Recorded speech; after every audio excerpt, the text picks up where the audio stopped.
Good morning, college football fans. My, it has been too long. This is me, your boy Larry B, joined by the one and the only Taryn Rodriguez, and we are back on 3 and Out College Edition as high school and college football has finally, and I'm talking about finally, made its way back to us. Ah, the joy. Life is normal again. I am joined here, of course, by the one and the only iSports Radio Hall of Famer, Taryn Rodriguez. How's it going, brother? How's your morning? Going good, Larry B. It is great to be back doing 3 and Out College Edition. It's been a couple weeks since we did a show together, which it has, but I am glad to be back doing this show with you, and I'm glad to be back doing a show with you in general. Oh, well, thanks, brother. It's been too long, man. We haven't had a show for a while. Of course, this show is so much fun, and I'm just so happy that we are back on air. Man, it's been too long, but here we go, man. Today we are jumping on into our previews, of course. We are talking high school national football, and we are also talking junior college. Now,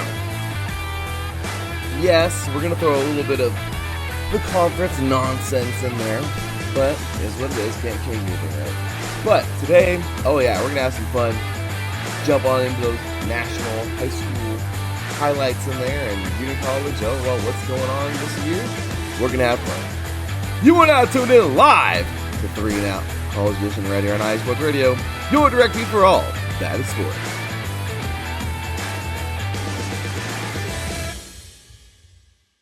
Welcome. Here we are, y'all, college football fans, high school football fans. Hope you're having a wonderful morning. It is Saturday. That's right, y'all. Beautiful Saturday, August 5th, 2023. And here we are, ready to rock and roll, man. Oh, man. This has been a long time coming. I mean, it's just, Taryn, training camps are going for the NFL. I just finished going out of my mind for 2 weeks, as per usual, recording every interview under the freaking sun over the last 2 weeks. Driving myself crazy, but it was fun doing 3 and Out College Edition. You can imagine how happy I was when I hit end podcast on Thursday after covering the NFC North. You can imagine. But, Taryn, we are here today. Now we just finished 3 and Out's crazy 8-episode season premiere. Now we're going to do 3 and Out College Edition's 3-episode season premiere. As if you haven't heard already on 3 and Out a couple of times, here, August 5th, today we're doing high school football, of course, the national high school football, good old Max prep stuff. We are doing the NJCAA and the CCCAA, of course, college, junior college. Then, of course, the next week on the 12th, we're going to be getting into the NAIA, Division III, and Division II. And then, on the 19th, we'll be getting into the FCS and the FBS. And on the 26th, it's ready to roll. We are ready to do this because that's college kickoff nationally. Of course, high school's going to kick off before that. If I'm not mistaken, I think, I'm not sure, one of the others might be, I know Division III starts in September or Division II, but I'm not sure. NAIA might kick off a week before in August, but we'll take a look. But anyway, Taryn, it's great to be back, brother. How was your off season, man? It was good. I mean, obviously I enjoyed a little bit of a break from college football, but I kind of needed that college football and a little high school football in my life.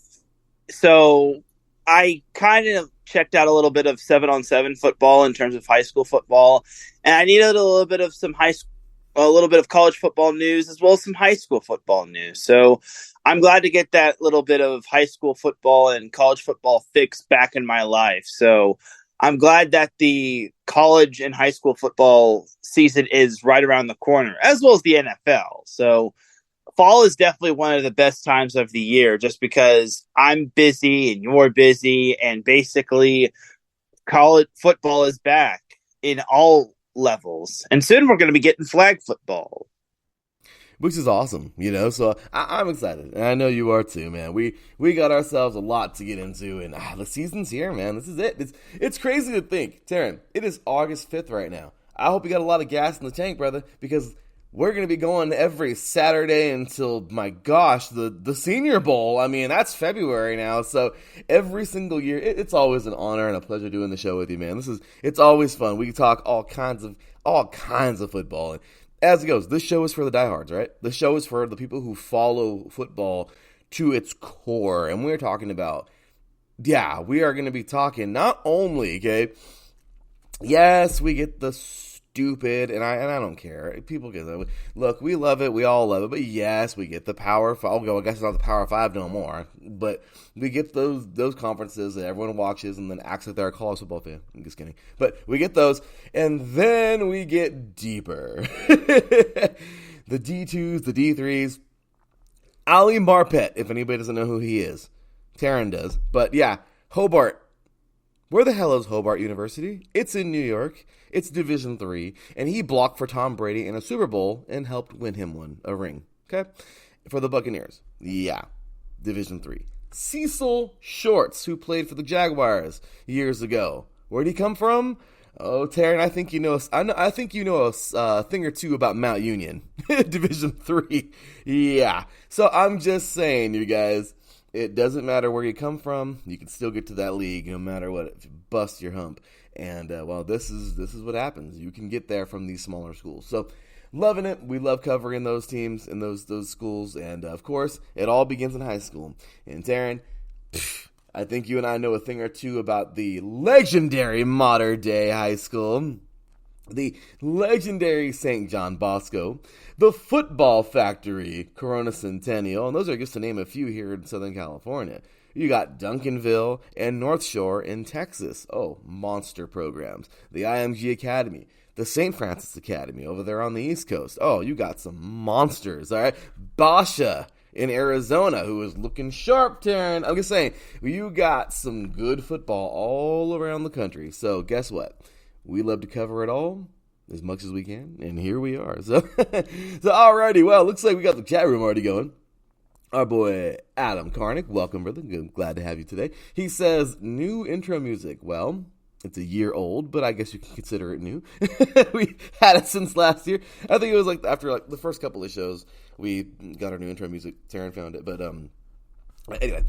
So yeah, and this is congratulations, Pac-12 schools. Starting next season, you're guaranteed a 25% chance at winning the conference. That is the truth. And he also says, where do the Midwest states rank in terms of high school football quality?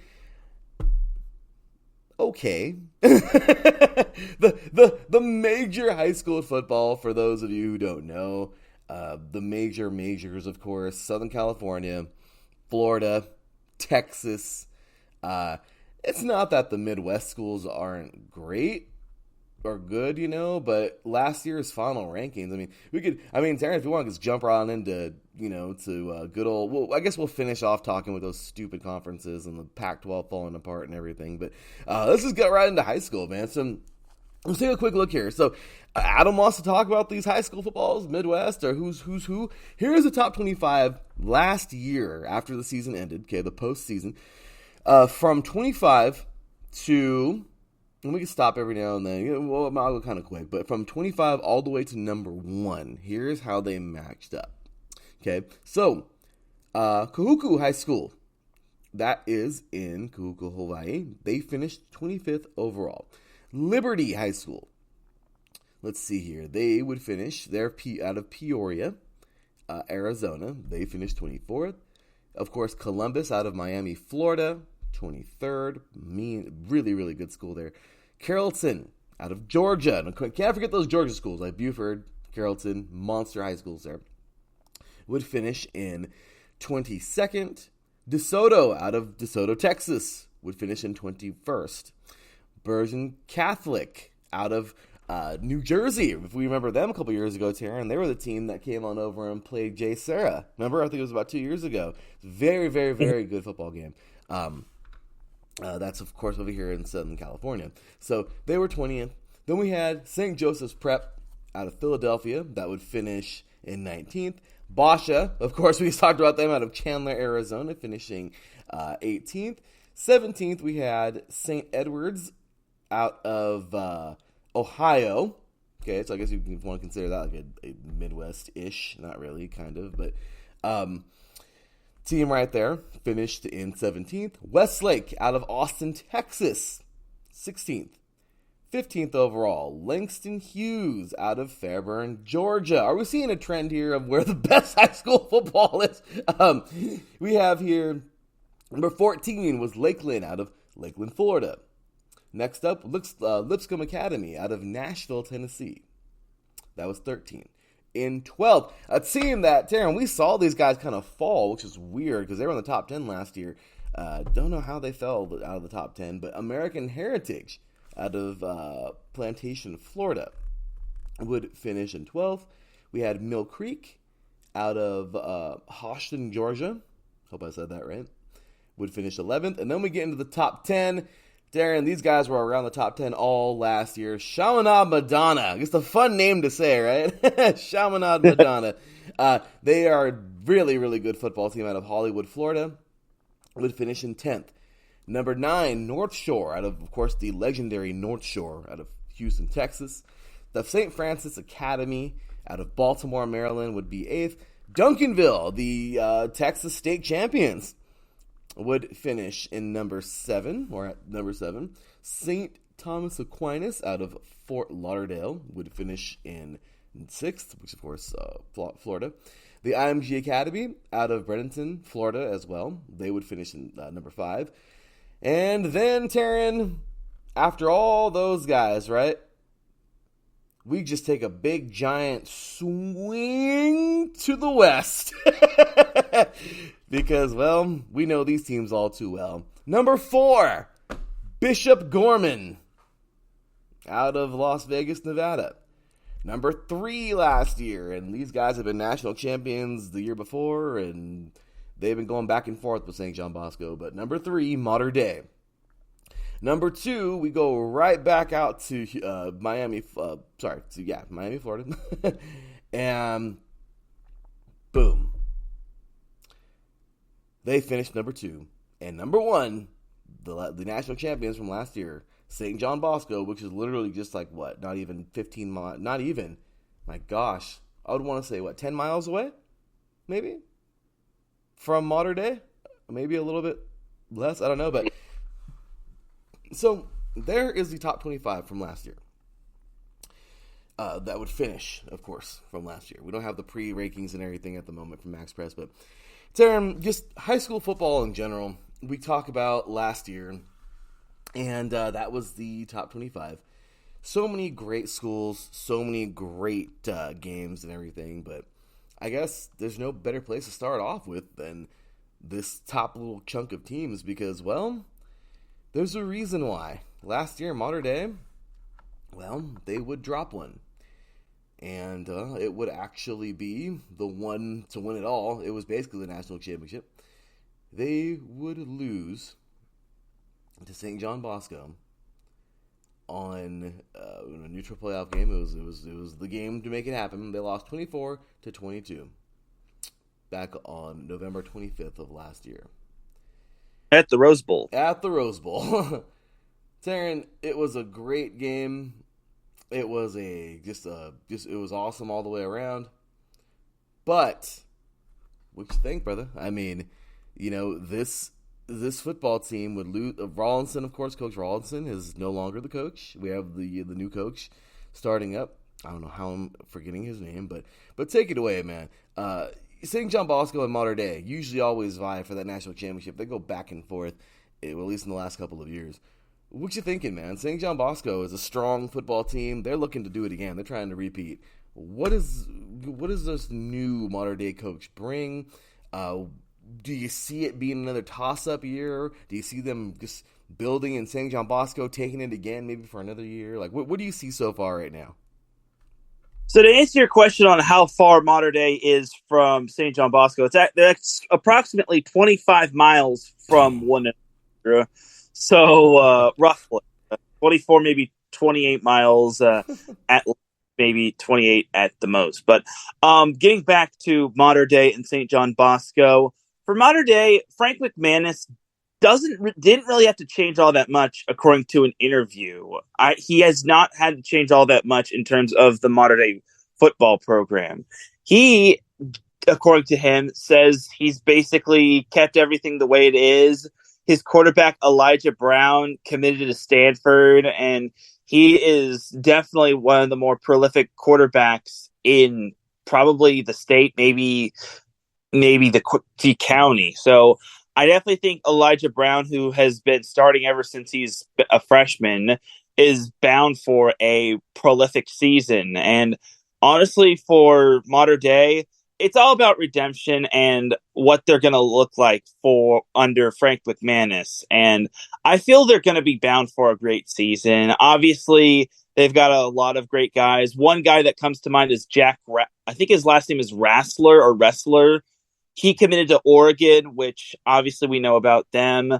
He is a really good receiver, and Marty's got a lot of good weapons this year. So I really think they're not going to be skipping a beat. Now for St. John Bosco, obviously their big question mark is who's going to be their quarterback. Obviously, they graduated both of their quarterbacks from last year, and now it's going to be a battle of who's going to be the starting quarterback of this year. And a starter has not been named yet. So it's going to be a question mark. And both have been battling in 7-on-7 in terms of passing leagues. They've been battling for 3 tournaments, I want to say, 2 of which have been at St. John Bosco. The other have been at the prolific Battle at the Beach tournament at Edison High School, which Bosco actually tied for 3rd. So honestly, for Bosco, I don't think Jason Negro is officially going to rush into naming a starter. I think he's just going to take it one practice at a time. And obviously, everyone starts scrimmaging, unless you're playing in Hawaii and whatnot, next week. And that's when everything's going to start to go into place. And then once, August 18th rolls around, then we get to see who's going to be rolling into the starting position at quarterback for Bosco. But Bosco is obviously going to be Bosco. I don't think they're going to be skipping a beat as well. And I would not be surprised if it's going to be Bosco modern day in the final. Yeah, it's almost like a given, right? I mean, I'd love to see. Man, I'd love to see modern day or St. John Bosco take on Central from Miami. I want to see that. That would be such a great football game. And I mean, hey, 2 privates apparently in Central High School is apparently they're a public, probably a lot like our very own Corona Centennial over here. So that would be really neat to see. I'd love to see that. And yeah, Taryn, I think that's very, once again, Taryn, so knowledgeable about these high school football teams. Yeah, man, it's hard because I know a lot of people complain in the playoffs that Bosco and Mater Dei and these 2 schools, it's almost impossible beating them and everything, and I understand that, but man, they build their programs. They can recruit, they build well, and a lot of the best players in the country come from these schools. I mean, there's a guy that's wearing Panther blue, that's going to be starting under center in a couple of weeks, in an NFL uniform by the name of Bryce Young. Taryn, we talked about him a couple years ago here on the show in high school. I mean, it's crazy, insane. His year, they won a natty, right? Yes. Yeah, come on, man. That's where it is. But really quick, to talk to Adam real fast, as I know, once again, this show, we love to spread the love, man. So, actually, talking about Illinois, his neck of the woods over there. So, his current top 5, and let's see if he knows where any of these are. Last year in Illinois, Chicago Mount Carmel finished 14-0. So, I think they might have won a championship there. Loyola Academy, East St. Louis would be next. Lincoln Way East, and then number 5 was St. Rita out of Chicago. So that is your top 5 in Illinois. So there you have it. So good stuff. Great football all around. I mean, once again, these are all great programs. I mean, you know, when we can go ahead and just get into the, you know, I can just kind of name like from every single state, you know, a couple of the tops. But let's see here. Let's see. Adam says in the chat room, he says Mount Carmel. No, that one. Yeah, they went undefeated last year. So big time football there out of Illinois, and you know, national ranking. I mean, they could really be anywhere. We don't pay for the account on Max Prep, so we could we could definitely. I mean, if we paid for that, you can see all the rankings nationally, but we only get 1 through 25 with the free. But nationally, I mean, I guess we can look it up. But overall, those are like in the state though, and. Yeah, I mean, yeah, and look at that. Adam in the chat room says Mount Carmel. He knows that one Lincoln Way, of course, and East St. Louis is way down south. Yeah, well, I guess they are. Yeah, and of course, that's the bottom of Illinois, pretty much really, really, really down there. But yeah, I mean, this is a good football state, of course. Lots of great Midwest talent. I mean, once again, you know, I mean, look at the Big Ten. I mean, it's, you know, really good football. So good, apparently, they're destroying the Pac-12. So, I mean, you know, it's... but, of course, it's just... Well, that's money. But as for high school football, you get a lot of great football. So yeah, let's see what they do this year, Adam. Let's see what your teams do. So, let's take a look. And, you know, let's talk about really fast here. Taryn, California is crazy. We have, you know, it's kind of crazy to see some of these high schools here. I mean, because, Lincoln finished number 3. That's crazy. Lincoln out of San Diego. I didn't really know who that was. You know? But Mission Viejo, we know all too well. Centennial finishes number 5. Los Alamitos, number 6. Sarah from way up north in San Mateo. Liberty from Bakersfield. Sierra Canyon, of course, we know they're here. And then Folsom. Darren, out of the entire top 10, there's only like 4. Maybe, yeah, like 4 that are NorCal. SoCal, baby. I mean, hey, like, these SoCal teams are nasty. but yeah, man, I'm really excited, though. St. John Bosco looks to, I think, I don't know, we'll see what happens, but could possibly be a repeat year. Very good football team there. But anyways, Aaron, so when we talk about these national or these national teams, there are some great games that I want to talk to you about here. Okay? And I just wanted to do it this year. I wanted to bring together some of the best matchups of the year. So let's go ahead and get into some of these before, you know, we move on to junior college. And these are, oh man, I remember I did this way back in June, man. I was like, yeah, high school football matchups. But all right, Taryn, so Saturday, they're wasting no time. Saturday, August 18th. Okay, I mean, my gosh, that's what, 2 weeks away.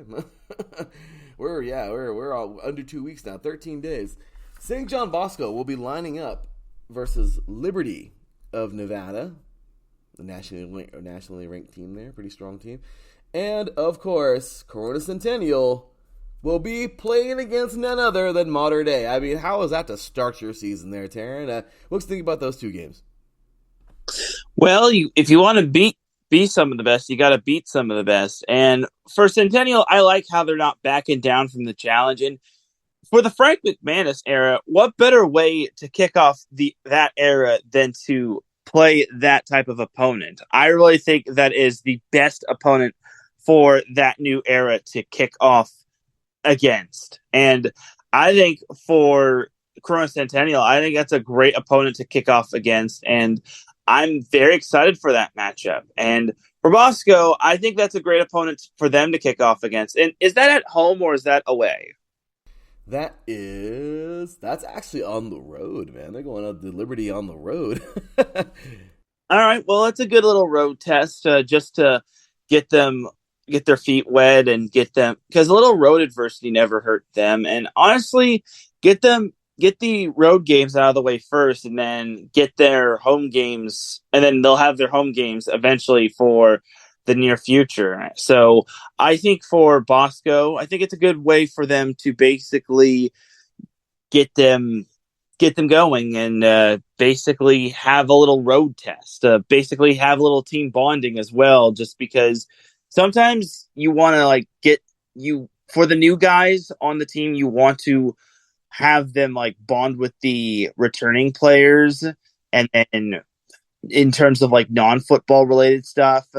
And then for Modern Day and Centennial, obviously that's obviously a SoCal rivalry in terms of like closeness, in terms of like historical rivalry, in terms of like in the past. So I think obviously you have to have that. And what better way to kick off the new era of a new head coach than to have that little rivalry? And I can't wait for that matchup. Oh yeah, that's gonna be good, man.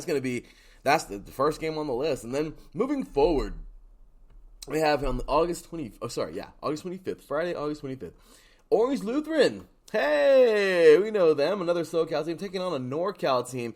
For anybody who has ever seen When the Game Stands Tall, which is one of my all-time favorite movies, I love that movie, about the legendary De La Salle up north, amazing national championship high school football team. This is going to be a good one. Orange Lutheran and De La Salle. Also, Bishop Gorman from Vegas is coming all the way over here, which isn't that far. He's getting nationally. And they'll be taking on Long Beach Poly, Taryn. Oh, yeah, Bishop Gorman and Long Beach Poly. Yeah, that's going to be fun. And then Rockledge, Florida. Pretty solid football team taking on the Texas State champions in Duncanville. Another good batch of games right there, Taryn. What you thinking? Well, for Poly, they kind of need all the meat and raw firepower in terms of tough opponents that they can get, just because nothing against the Moore League, but they always seem to mow down the Moore League. And this is something I'm going to be discussing a little bit later in the show in terms of the high school leagues in California, but I think most of them are about to become extinct because this is the last year for most of the leagues in California. But you mentioned Orange Lutheran and De La Salle. TJ Lateef is really a quarterback to watch for in terms of Orange County. I think he is going to turn a lot of heads, and I think he definitely has a lot of upside to the Lancers this year. Now, facing De La Salle, that's going to be really tough. But here's the thing about Orange Lutheran. You want to know what league the Lancers play in, the Orange Lutheran Lancers play in? The Trinity League. And that is home to St. John Bosco and Mater Dei. And obviously those two, the top three teams automatically qualify for the playoffs, meaning there's only one team left that automatically gets that automatic qualifier, which means it's going to be a dogfight between Santa Margarita, J. Sarah, Olu, and Servite. Servite's obviously going to be improved. Santa Margarita showed promise. Olu, I saw, they looked really good with their receivers. And J. Sarah has a new head coach, but they always look good as well. So I really think that Olu is doing themselves they're doing themselves justice by scheduling this matchup. And then you said Rockledge and Duncanville, you said? Yo, yeah, that's going to be solid because Rockledge, Florida last year was a hell of a program. And of course, I mean, Taryn, Duncanville, man, the defending Texas State champions. I mean, they beat out North Shore to win it over, and you know what I mean? Like, this is a good football team, man. Duncanville, God, man, why can't we get Duncanville versus, like, Gorman? You know what I mean? Or, like, some of these exactly.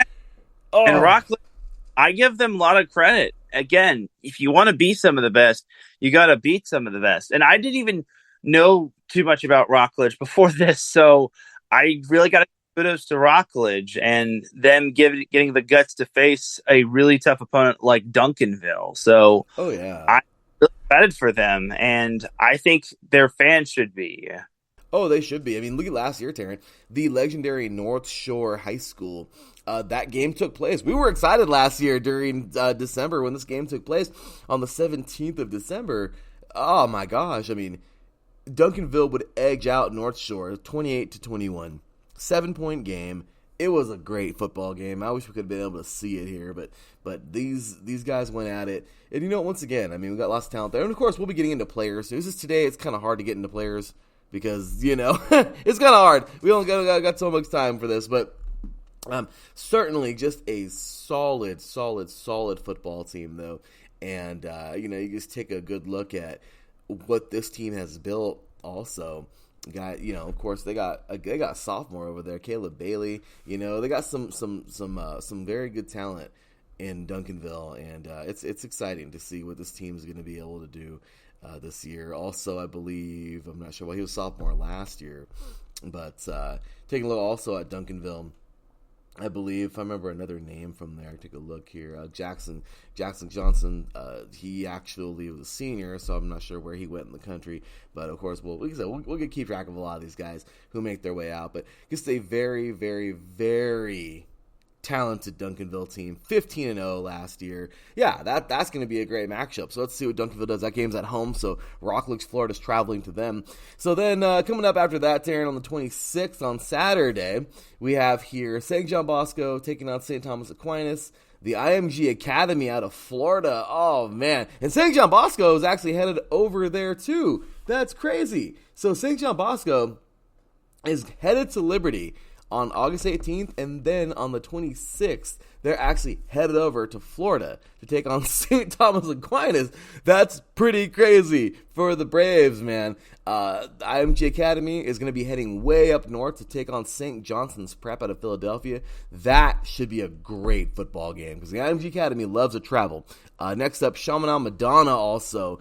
How about this, Darren? Chaminade Madonna, the team that we were all last year like, yeah, it's a cool name, because they were flirting with 7 and 8 and 9, like all around those.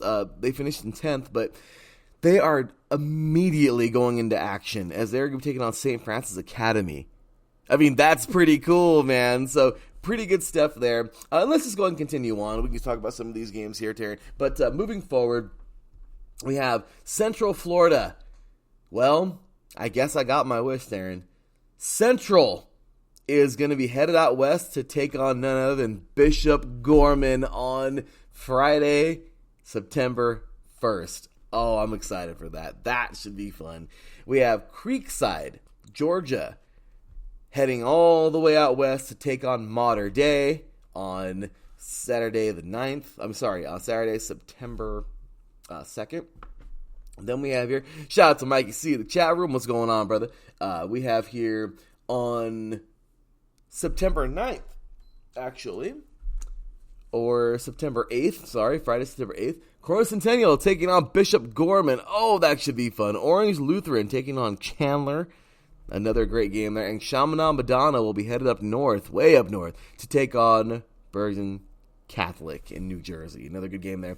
Then we have here on the 21st, Thursday the 21st, Chaminade Madonna will be taking on Central Florida. That is going to be great because if Chaminade Madonna ever wants to break into that top 5, this is how you do it. You got to take out number 1 in the state. So that would be great to see. Also, check out the 22nd of September, Mater Dei taking on St. Francis Academy. We finally got that. Gosh dang it. We've been wanting that football game and we're getting it. Yes. So that is going to be great. And then the last one I got, Taryn, it's kind of weird because, well, of course, league, so they can't always be. But on Friday, November 17th, the St. Francis Academy is taking on the IMG Academy. Yes. A Maryland monster taking on a Florida monster. This is going to be great, man. I'm really excited, Taryn. Which of those are you really excited for? I could repeat some of you'd like, but which of those are you excited for? I'm kind of excited for that Mater Dei St. Francis Academy one, just because isn't Mater Dei flying out to St. Francis? Yeah, I just sent you the list, man. I'm sorry about that. I should have done this earlier, but yeah, man. It's crazy. Like looking at this, like yeah, St. Francis Academy and Mater Dei, that is going to be. Where the heck did I say? Yeah, Mater Dei is actually flying out to Maryland. Yeah, that's going to really test them, considering that they're going all the way from Southern California all the way down to the DMV. And man, that's going to be a real big test for them. Like their schedule is really tough, and they're even going to go to Hawaii.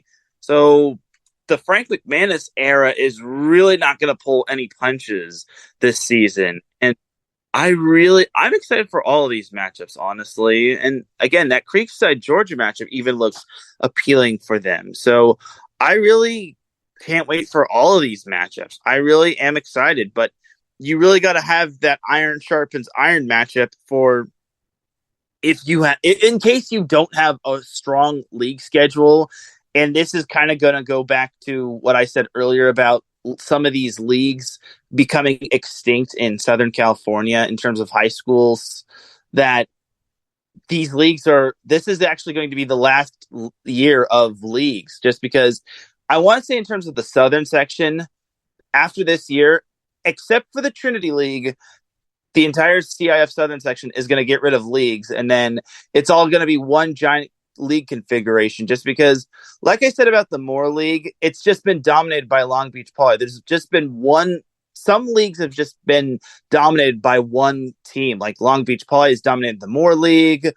La Habra has dominated the Freeway League. Let's say South Coast League has been dominated by Mission Viejo. The Sunset League for the past, let's say, 3 years has been dominated by Los Alamitos. There's probably another example somewhere. The Big Eight lead has been dominated for the most part by Corona Centennial, with that lone exception coming from Norco that 1 year. The list goes on and on. So I think that's why every coach and athletic director has basically voted and said, let's have Cal Preps just dump every team into one big pot. And then at the end of the year, let's just dump everyone into the pot. And then at the end of the year, we basically just total all their like, whatchamacallit, their points, and just put them into the league next year. So basically, depending on how high your point total was, you basically get put into a league for next season, and then you basically are put into that said league. So if you do well in your league, or you do well, you basically get put into a league, an elite league, and then mid league, and then so on and so forth. It basically is just put it's basically trying to balance out the leagues, just so there's not one really, really good team in a one-sided league. If that's kind of confusing, it's kind of like, it's not trying to like weed out all of the.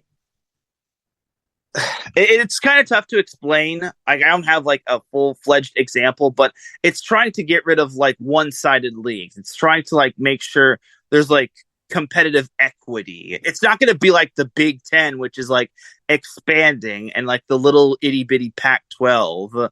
So yeah, leagues except for the Trinity League are becoming extinct in terms of uh, high school football. And I want to say this is only exclusive to Southern section. I don't know if this is exclusive to like the San Diego section, or the Northern section, or the Central section in terms of the CIF.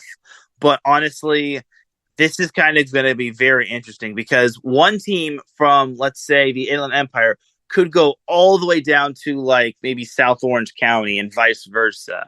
So this is going to be quite something to get used to. And I feel this is going to be a good experiment, just because I'm going to like this, just because you don't want to have one team just thrashing everybody in league. You want to have that competitive balance, just so teams are not like saying, oh, we're going to be in a league where this team is just going to just stomp all over us, or one team that is basically the worst team in the league perennially saying, oh, we're like 4-1 in league, or 4-1 overall, but we suck in our league. And yeah, so, and then they go winless, and then they finish sub 500 and miss out on the playoffs. So that's kind of another benefit right there. That's So a good system. I think because I think all high school football should do that, man. Because you get all these teams that just dominate leagues, and it's like, what's the point of having a damn league if this team's going to win every single year? So you're right, Darren. Really quick, big shout out to Mikey C in the chat room once again, Mikey Two Guns.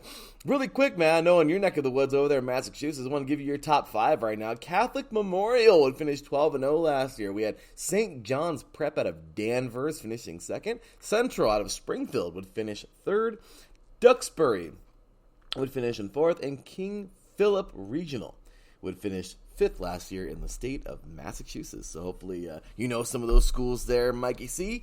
And like I said, we got something for everybody here, man. We're talking, just I mean, we it's crazy. We always seem to just get like a lot of Southern California or like Texas or Florida, because those are where the biggest, best high school football is, but we try we really do try to kind of spread it out, so as much as we can, and we will get a lot of these schools here this year. We have a cool little system we're going to be doing, talking about all states, of course. Adam asks a hilarious question in the chat room. What happened to the high school that was lied to by ESPN and absolutely annihilated on national TV? Bishop Sycamore no longer exists, I don't think, and that was hilarious. How the hell do you get 21 and 22, 25-year-olds out there? They get annihilated by the IMG Academy. That was pretty funny. Taryn, that was last year, right? Or the year before? I forgot what year that was. I don't know. I think that was like last year or the previous year. Taryn, we must have had the biggest laugh on this. We've had some funny ones before. The Trine vote in Division 3 was probably the biggest laugh I think we ever had on air. Long story short, for anybody who wasn't listening to that show, it was hilarious. Trine literally got blown out, like 80-something to like 0, and it was funny because in the Division 3 voting poll the very next week, Trine University wasn't even like near the top 10. I don't even know where they were, okay, or top 25.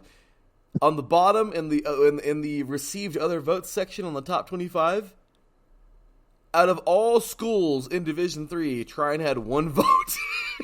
After they got blown out 51-0. 51-0. And so I put in the comments. What did that dude say in the comments?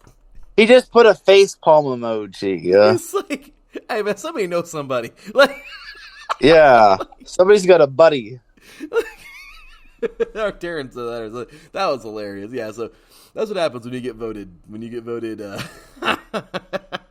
Oh, that was hilarious. But anyway, it's Aaron. I know we talked a lot about high school football. We're going to get much more into high school football this year. It's going to be so much fun. Players, all kinds of stuff, and following some of these guys. But all right, so really quick, Aaron, let's get into JUCO. And well, last year junior college was awesome. We I don't want to talk about it, Taryn. I don't want to talk about it. I'm not happy. I'm pissed. But I know we have to. So starting out last year in the gosh dang 3C2A, this is exclusive. So for those of you who do not know, junior college is not in every single state. Junior college is in certain states around the country, lots of states, but not every single state. And the 3C2A, because there's so many junior colleges in California, that it's actually just broken up into 2. Southern California and Northern California, because there's like a freaking crap load. There's like 100-some junior colleges. So they decided, let's just make our very own, the 3C2A, the California Collegiate, I forgot what it stands for, College Athletic Association, I think. Of course, I played in the 3C2A. I loved it. And at Riverside Community College. And, well, this past year, Taryn, it was a great year. Riverside just coming off of a victory a couple years ago, winning the national championship. The year before that, Riverside would lose to Community College of San Francisco, which I believe Aaron Rodgers went there, didn't he? Or somebody went there, to the Rams. Unfortunately, Riverside would lose to the Rams, okay, this 2 years ago. And this past year, San Mateo and RCC, Riverside Community College, would match up a couple years ago. and Riverside would win that game, winning a national championship for the first time since 1989. I think that was either back in 2019 or 2020. I think it was 2019. And then this past year, San Mateo would match up again with Riverside. I don't want to say this next part. Riverside didn't get off the damn bus. Okay, it was a trip up north, and it was the saddest thing you've ever seen if you're a Riverside fan, or me, a previous Riverside player, because it was just absolutely demoralizing. A beatdown from the start. I think it was a touchdown on the very first play of the game or the second play of the game. It was a rainy, nasty day. And, well, Taryn, it was just bad from the start. I mean, what more do I say? Game over. Like I said, from the very beginning. It was a final score of, and let me find it so I can laugh at ourselves over here, 55-0 back on December 10th of last year, 2022. The mighty Riverside Tigers would find themselves in a, I mean, my gosh, this is what Trine felt like after that one game. I'm just kidding. No, but this is bad. I mean, this was horrible. How do you lose in a national championship game 55-0? I mean, it's sad. I was beyond angry, but whatever. Okay, that's how that would end, and I'm not happy. But whatever. Hopefully, it could be better this year for Riverside. But these guys, I mean, like I said, they didn't get off the damn bus. It was just kind of sad. So there it was. So anyway, there that was. And then last year also, in the NJCAA, last year, Taryn, you and I discovered there's a Division III in the NJCAA. And the crazy part is there's not a Division II, but there's a Division I. That doesn't make any sense, but whatever. So last year, the NJCAA, the Reavers we watched this one on TV. This is a pretty good game. Iowa Western would defeat Northwest Mississippi 33-12. Such a cool. Actually, that was a semifinal. I am so sorry. Semifinal game to get there, but Iowa would end up winning the whole thing. A really, really, really good team here, Iowa Western, as they would earn, if I'm not mistaken, Taryn, I think that was their first in 10 years, I think. I forgot. They played Hutchinson. That's right. And it was a damn good game. I enjoyed watching this, man. But final in that game would be, if I could find my notes here, but Iowa Western just getting it done, dominating, looking strong. They would win 31-0. So another shutout in a national championship game as Iowa Western defeated Hutchinson 31-0, and the Reavers earned their second national championship in program history, their first one since 2012. Taryn, what the crap, man? We get two awesome matchups in junior college football last year, and they both end in freaking shutouts. Talk to me, Taryn. What's going on? I mean, I guess if you want to throw in St. John Bosco and their matchup in the state championship, you could throw in that shutout as well. But you're not going to like this statistic in terms of the Riverside. Yeah, they shut out Sarah of San Mateo in the state championship, 45-0. That's right. You're not gonna like, yeah, you're not gonna like this matchup when it came to the Riverside versus San Mateo matchup. That was actually the first shutout in a state championship match since Fullerton defeated Feather River 41-0 back in 1967. So show's over. Show's over. We're not doing the show no more. I'm canceling the show. We're not doing it no more, Darren. We're done. I'm sorry. Off air. This sucks. I don't get it because this hasn't happened in such a long time. Last year just happened to be the shutouts. I don't understand it, Darren. Big ups to Mike Pat, of course. Mike Pat says here, college football season is here. Go Noles. Adam says, clearly there's a large gap between 1 and 2 in the NJCAA. I mean, this hasn't happened, you guys. Here we are trying to promote these lower divisions, and making us look like we're idiots. Well, I'll also say this. San Mateo actually set a playoff series record as they didn't allow a touchdown in their 3 playoff game run as they outscored their playoff foes. Get this, 115-5. So their defense don't feel too bad if you got shut out. They only allowed 5 points in their playoff run. So that's just nuts right there. So I'm trying to make you feel better a little bit. So I hope there's some I'm hoping there's some sort of silver lining. As for the Iowa Western, yeah, it is their second national title, but it was just a dominant performance, and that was something I was basically saying, and I was about to bring up. And for the whole championships, can we just not get like blowouts? Just because that takes the whole fun in a championship. Just because I think everyone would rather see a grinded out matchup and a close matchup instead of just a blowout. Just because it's not that blowout is fun. It's not fun. I think it's just that a close matchup is just more down to the wire, and it's just more exciting. Just because a blowout is it's just less fun, and it's just not much to talk about except just one team just getting the early pounce and just basically just straight up just crushing the other team with just stifling defense, and then just pouncing on them with just amazing offense and just outgaining the other team in terms of offensive yardage. No, that's for sure, man. Adam says here 5 points allowed. What, did the snapper sail a punt out the back or something?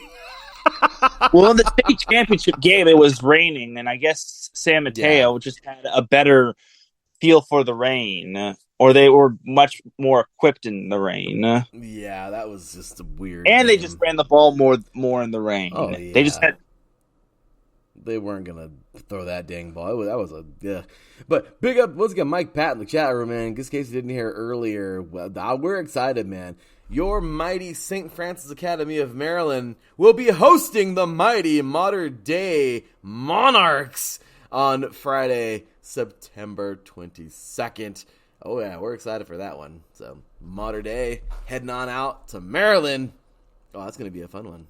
Top high school football there. So anyway, but yeah, Taryn, these shutouts are annoying. It sucks because, like I said, last year we were just disappointed, man. The national championships, I mean, junior college, they were terrible. I mean, RCC, like I said, they didn't even fight.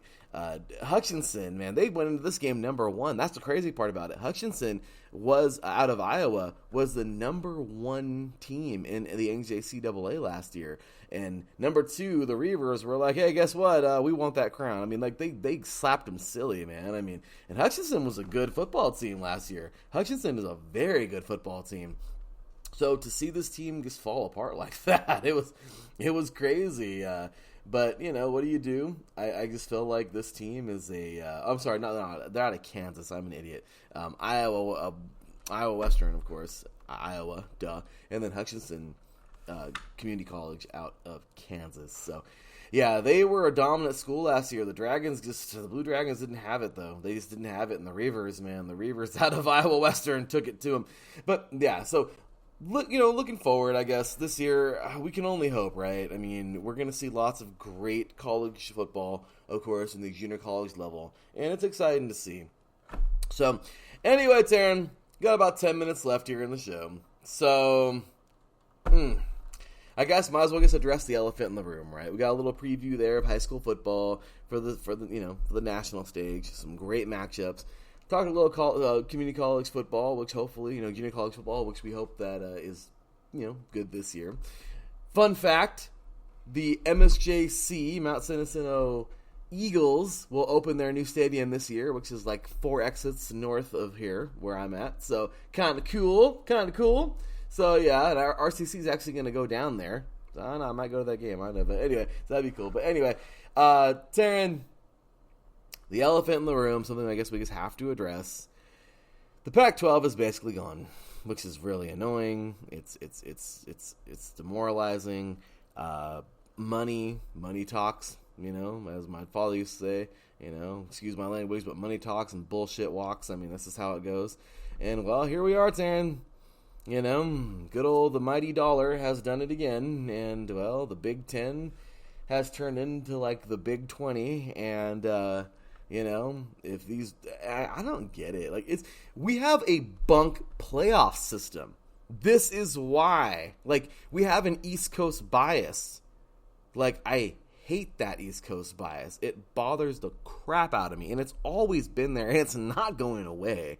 So, yeah, and it doesn't help that the SEC is, like, literally mini NFL. So, I mean, I get it. It sucks, but now look at the Pac-12. I thought for sure what would save the Pac-12 is the NIL, because, hey, if everyone's after money, right? College football is just really sad now. I love college football, and I will always love college football, but this transfer portal, I mean, didn't Nick Saban, and we talked about this years ago, Taryn, Nick Saban said that the transfer portal would ruin college football. He said it. And then he also said, but I'll use it, and look at him. He's dominating using it. I mean, it's like he knew it. He knew it would ruin it. So, the transfer portal is, I don't know, that's why I like the NAIA a lot too, because once you're in UN, you play for the school you commit to. You can't just, I'm not getting PT, so I'm gonna cry and run over here to this school, or I'm not. It's like, come on, bro. Like, seriously, man. Like, I don't know. Do I think college football players should be paid? Of course. If you're using, NIL, if there's, yes, because these players are freaking starving sometimes. Some of these stories are horrifically sad. All right. The story about the young man, the running back out of Baylor. Remember him, Taryn? The guy who freaking slept in a ditch and everything like that and got kicked out of the NCAA because a guy that one of his friend's uncles got him an apartment, and that was illegal, helping illegal benefits, and he got banned from the NCAA. I forgot his name, but it was just, he's out in Germany now, from what I understand, playing. Flemelo Raps is a really cool video on him, but it's just irritating. The NCAA has some really stupid rules. You and I, Taryn, don't have enough time in a day to go over all their stupidity and their dumb rules and everything. And I played in the NCAA. It's just frustrating, right? But like I said, the mighty dollar, it speaks. Why do we have bowl games, Taryn? Why? What is the point of these stupid bowl games? Can we just because of money. Because if Capital One or Discover doesn't make their money from the Orange Bowl, or Tostitos don't make their money from the gosh dang Fiesta Bowl, or oh my gosh, all hell breaks loose. They can't make their money, Taryn, and don't we know that that's what dominates? I mean, I'm not getting into politics here, but I'm a proud capitalist, okay? Proud capitalist here in the USA. But Taryn, it's really sad when you can't get a straight up good college football champion because, these gigantic corporations, they gotta make their money. Like, I guess this is really irritating, man. So we've been saying for years, vying for years, can we get a Division III does it, Division II does it, the FCS does it, the NAIA does it. Everyone does it. I mean, even I don't know, the NJCAA is kind of weird. They have like that little BCS thing kind of going on. And the 3C2A, they kind of do it in a way if you think about it. High school football needs to do it, but a tournament. Gosh dang it, man. March Madness works out so well because the best team wins every year. Why do we have this stupid little 4-game playoff? And this is what's destroying everything. The Pac-12, the first things first, USC is like, well, we want to get recognized. We can't get recognized in the Pac-12 out west.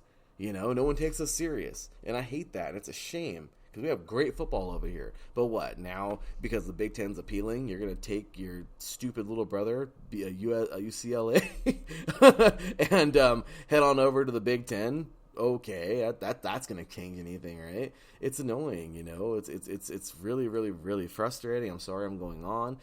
The floor is yours now, Taryn. But yeah, so anyway, that's what's going on. Everyone's basically leaving the Pac-12. The couple teams that are left, I saw yesterday, there's a potential merger now with the Mountain West. I don't know, man. This is ridiculous. But Taryn, the floor is yours, man. What do you think about all this nonsense going on right now? Yeah, it's rather ridiculous. And I didn't even know there was a potential merger with the Mountain West Conference. And at this point, you probably should merge the Mountain West Conference and maybe put San Diego State. You got to put San Diego State in the Pac-12 just because they're the perfect conference. I mean, they're kind of a cash cow in terms of football. Look at their basketball team. And they're pretty solid in other sports. So why not put them in terms of the Pac-12? So in terms of like conferences, yeah, I think they're starting to have mega conferences in terms of the Pac-12 or in terms of the Big Ten. And soon the SEC is going to be growing as well. And maybe the Big 12 is going to be growing as well. So it's probably going to be the three-headed monster conference. And heaven knows what's going to happen with the ACC. And probably people are going to be pointing the finger at USC and UCLA for starting this whole debacle, for leaving the Pac-12. And then some are going to say Larry Scott because he mismanaged the whole Pac-12 back when he was the commissioner.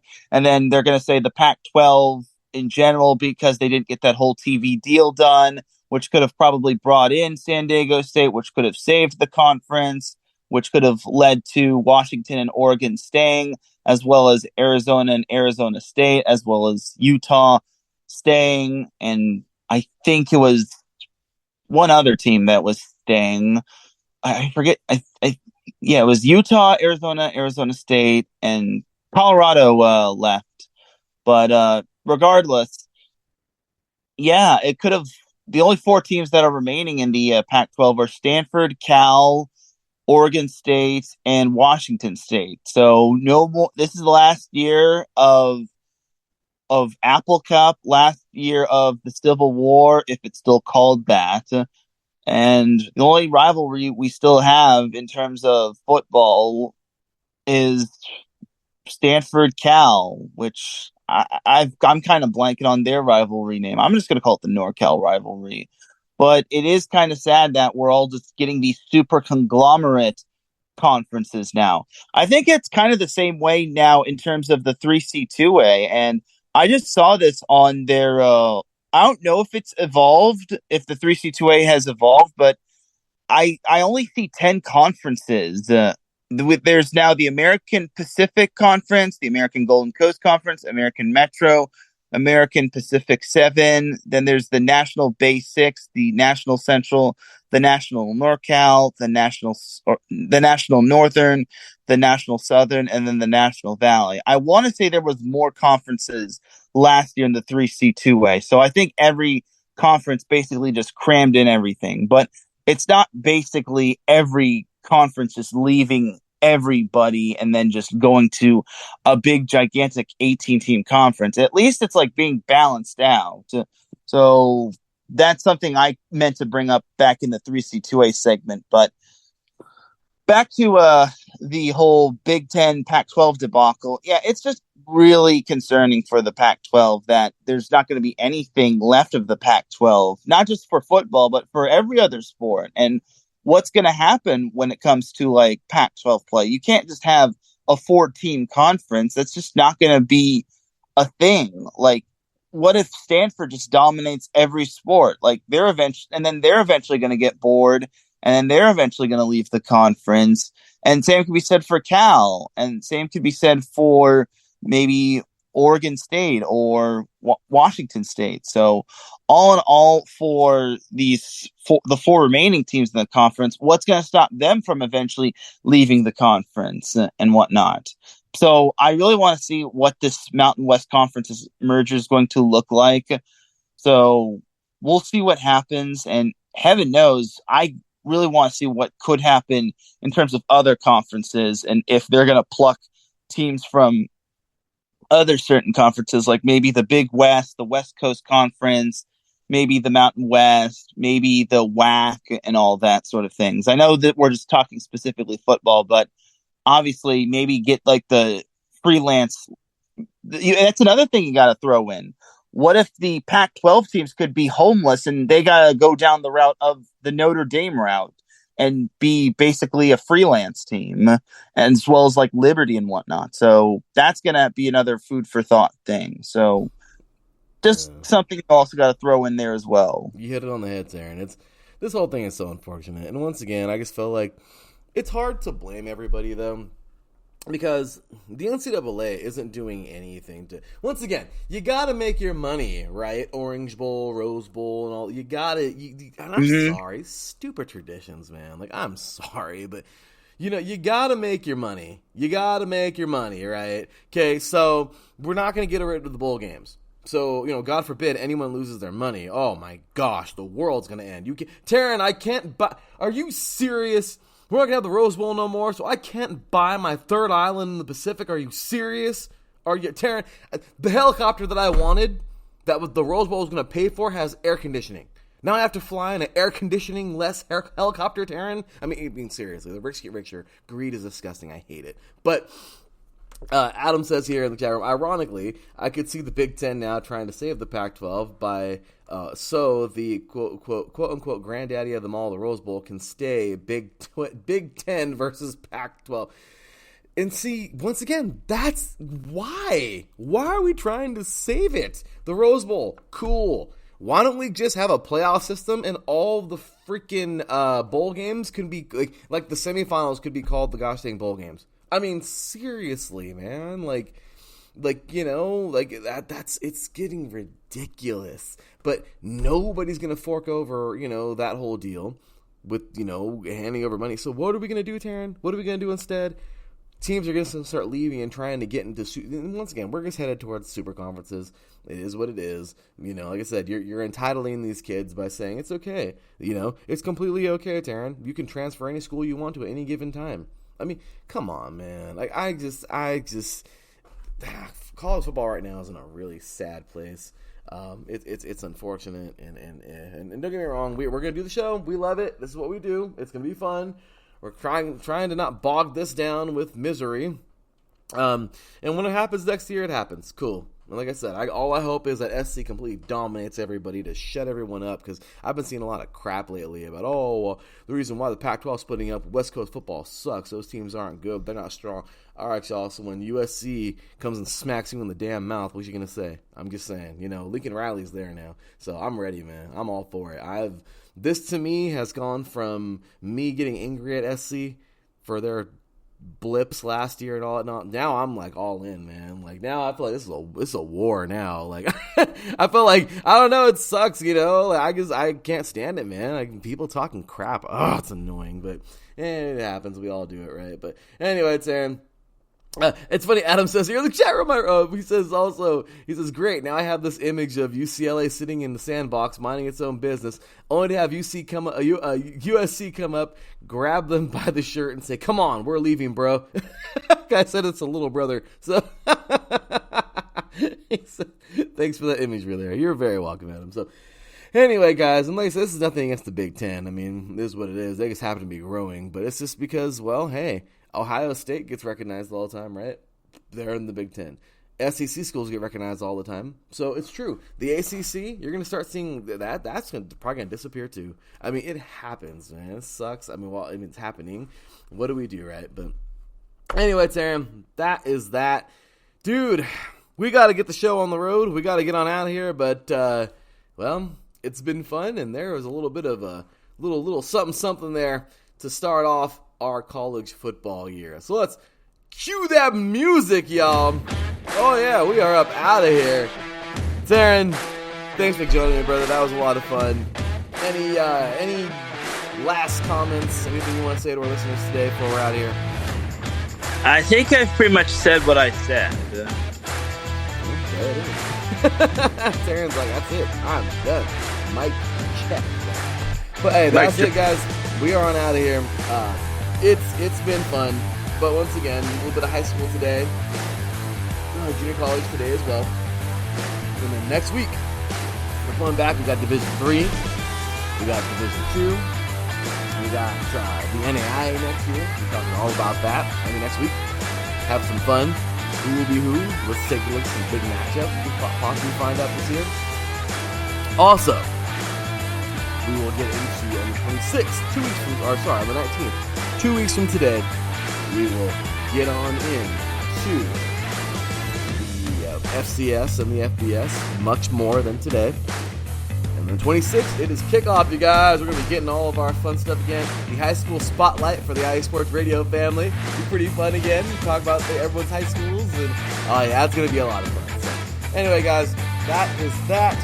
You can follow Mr. Taryn Rodriguez at Taryn Rodriguez 1, number 1, on X. I know, another stupid change in the world. X, okay, whatever. And you can follow me, your boy Larry B, at the THE_LB53. You can follow us as a whole on the show at 3 and Out, all spelled out, 3 and Out, CEIE. Show us some love, and well, it's time to get this thing rolling full speed. That was show number 1 of plenty, all the way until the Senior Bowl, until the end of the Senior Bowl in February. So we hope you enjoyed it. We hope you are back next week. And well, we are ready to deliver all that high school, national football, college football, no matter what the matter is. We thank you for tuning in, and we appreciate y'all. We will see y'all next week for Tanner Rodriguez, for me, your boy Larry B. We will see y'all next week. Until then, take care, and as always, God bless.